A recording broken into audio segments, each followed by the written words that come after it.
you are a fan of the Lakers, but I know we had this conversation. You also are partial to the Warriors, as well. Yeah, Warriors. So let's start with the Lakers first.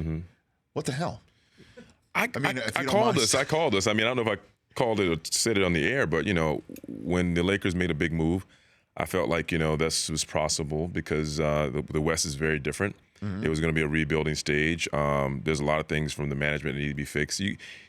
They were trying to do something that you can't just fix it. When Kobe left, it was really it's a mentality. It's a thing they have to kind of revamp, and I think it's going to take them a while. Well, I mean, obviously, what happened with Magic Johnson was just an absolute bizarre head scratcher. Something's wrong. I think ultimately he took the fall because first there was the layoff from the rest for some of the stars. We'll leave it that way. Well, I mean, half the team didn't finish the season because they got hurt. I understand. Yeah, that, and then the rest of them just that was it. They shut it down. And Magic, I think the Luke Walton thing. I don't think Magic was co-signing on that. I think Magic felt like maybe that was the right coach.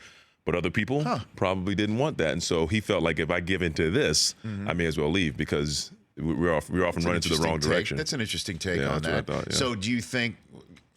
Here's the issue: is that who's going to come as a free agent to come team up with LeBron with everything that's going on, just like this? I think there will be some people who will be interested, but will it be the people that he wants? Who's going to take the load off? And I think that's the question. I mean, I think there's like 2 or 3 people that he probably would want, and I don't think any of those players are going to come. You don't think Durant's coming, huh? No, I don't think. I mean, why? Why would he? I don't know why would he? Well, my whole point, Mike Colter here on the Rich Eisen show that I've been talking about here on this show with Chris and everybody else that's been calling in is I don't know why Durant would leave Golden State. No, there's no reason. There's no reason. Other than the fact that everybody thinks that he has to put a stamp on his own team with his own man, that his legacy is he joined the team that he couldn't beat and needs to beat others. He writes his own legacy. People who at home are sitting there going, well, that's great, but you can't do this. They said the same thing about Kobe. He doesn't have anything to prove to anybody. He went from a great team to another great team, and with the pressure on, he still came out as the MVP of that finals, I believe. 2 in a row. 2 in a row. That's pretty impressive because when the spotlight's on you and they say, when the spotlight's on you, can you show? Well, the spotlight was on him. There was no reason for him to lose, and he did exactly what he's supposed to do, crush it. He crushed it. Right. And what are you going to do? Exactly. Like everybody's like, well, let's see what you can do here. And in the sidecar, that he'd just be the sidekick, and he was actually the superhero. It's a very, organic team. He comes in, Curry wasn't 100% physically, and they organically flowed, and he's a mismatch for anybody. Right. The ball went to him, and he took advantage of it. Now, are you saying that Durant needs to stay because Steph Curry's an executive producer on your film? Oh, that's a good point. I think that's a good point. That's a good tie-in. That's a good tie-in. That's a good tie-in. I think I just want to make sure that there's not. Yeah, that's a good point. I want to always make things aware of my. That's a good point. My listeners and viewers. I think Durant's the best player in the game right now, and I know people are trying to figure out who's the best game. Since Kobe hung it up, I thought he was the biggest mismatcher for anybody. He can dribble, he can shoot, he can do anything he wants to do with the ball. Yeah, he's a bit light, but I mean he defends well. I just can't. There's no weaknesses in him. It's a big game tonight here in Los Angeles, though. With the Clippers. I mean, if the Clippers can somehow squeeze another one. Well, just string another one together. Where then it would have to be at least a 6-game series that that the series would have to return to Los Angeles regardless of what happens next. Putting the pressure on the team for Sunday. That's what I'm. I don't know. I'm trying to paint the rosiest picture for the Clippers here, I think Golden State, it's good for them to get tested early, and I think their biggest opponent is themselves because they've done so well and they have so much firepower. They have to get motivated for games, and I think sometimes it takes a wake-up call.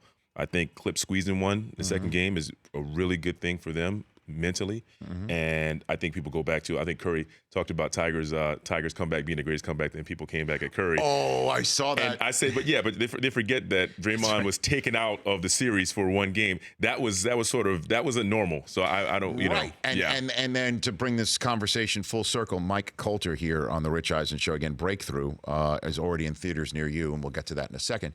Is that yes, there was something strange about Draymond Green. That's strange. It was an outlier, right? when Conveniently. he hit King James in the Crown Jewels and cost him a game. And yeah, then with the tap in the back. Yeah, and he watched the A's with Marshawn Lynch that night across the way when that was that Game 5 that went down, and then they lost the whole series eventually.